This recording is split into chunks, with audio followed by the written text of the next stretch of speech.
Hey guys, what's up? This Punk Guy here. Thanks for joining back on my album review. Now I know it's been a cool minute since I've done one of these. I've been really kind of feeling uninspired about talking about music lately with some of the music that's been coming out. So I kind of took a little bit of a hiatus, but I really do want to talk about this album. I have a lot to say. So before we get right into that, don't forget to add and subscribe to this channel. Give it a thumbs up. Leave a comment. Help build this algorithm and share with everyone. And don't forget to follow me on Instagram at this Punk Guy. Now let's talk some Poppy.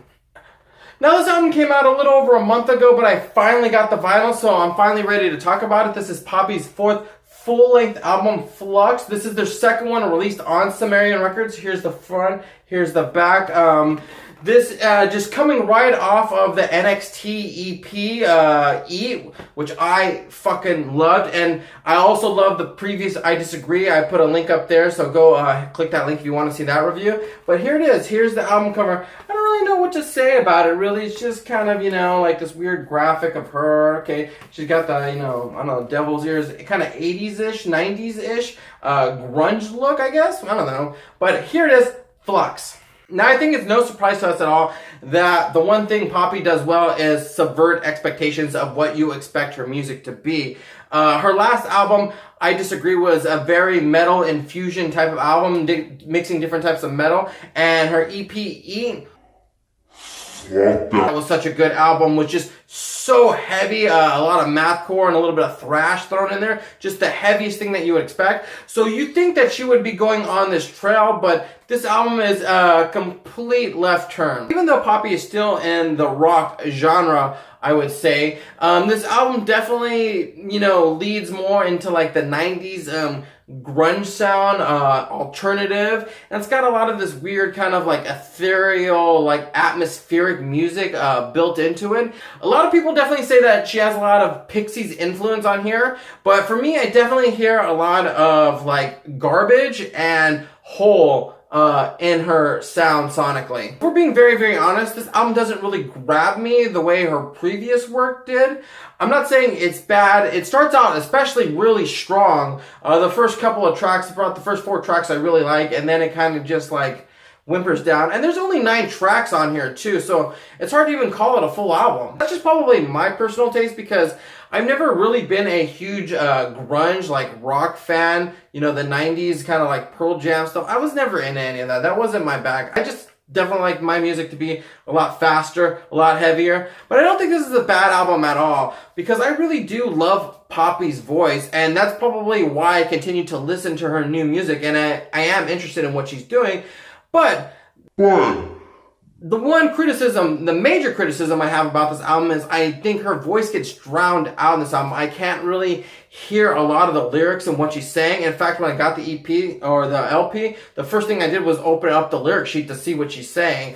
You can hear her in the choruses. They bring her levels back up. But, you know, like everything else, I feel just gets drowned out by all the other instruments. And that's probably a big reason to me why it's not an album I'm going to listen to on repeat. Let's get right into the tracks real quick, because the first track I want to talk about is the opening track, which is the title track as well, which is Flux. I definitely think that this is probably the strongest track on the album, and I could see why they put their best foot forward opening up the album with this. The guitars on here are really just thick and crunchy, just really great sounding. It has a really cool like palm muted riff during the verses, and on the chorus just lets it rip.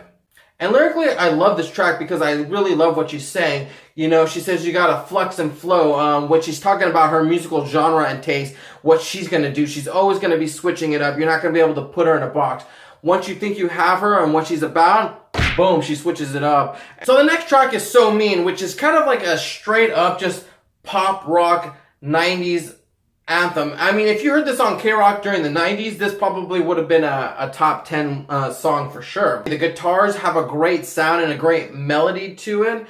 Like I mentioned before, her voice does get drowned out during the verses on this. It's kind of hard to understand what she's saying, especially with the added growling track that they put over it.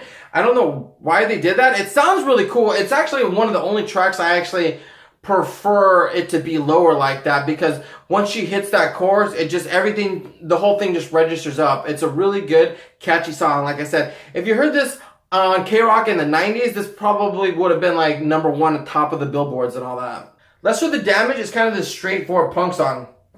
I like it, of course. So the track Bloom is probably like the only other track on here that I really enjoy as well. The drums on here are phenomenal. They really take the forefront on this song. Poppy is always known for being honest and upfront, and I really do love the way they use the metaphor of the flower of her blooming to become into her own. So in conclusion, I definitely think there are a lot of hits and a lot of misses to this album.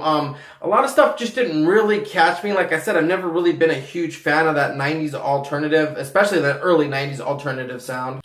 But the tracks I do like, I really like. And I really can't knock Poppy for wanting to expand and explore other genres of rock as well. Like I said in the I Disagree album review, I knew she wasn't going to stay in that metal genre, but I would have liked to seen a little more out of her. But hey, maybe that's just me being selfish. So I'm going to go ahead and give this album 3 out of 5 stars. This album wasn't necessarily meant for me, but I know a lot of people do enjoy it out there, so there's no knock on Poppy at all or anything like that. I'm very excited to see what she does next, what she moves into next. I'm going to keep listening to her. She is my favorite thing out right now. So thanks for watching my album review. I hope you guys like it. Let me know, what did you guys think of the new Poppy Flux? I know that it's kind of a jarring sound difference, but you know, like, hey, I'm open to new things, so I think you should be too. Here's a random prediction. I predict that her next album's going to go even 10 years back, and she's going to do an 80s synth rock album. How about that? Write that down. Don't forget to like and subscribe to the channel and give this video a thumbs up. Leave a comment. Let's have a conversation about this album. I'm ready for it. I'm ready for what everyone's opinion is, because everyone has one.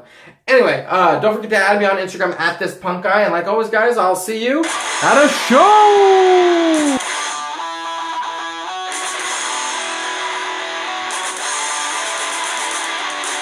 So thanks for watching that review, guys. I really do appreciate it.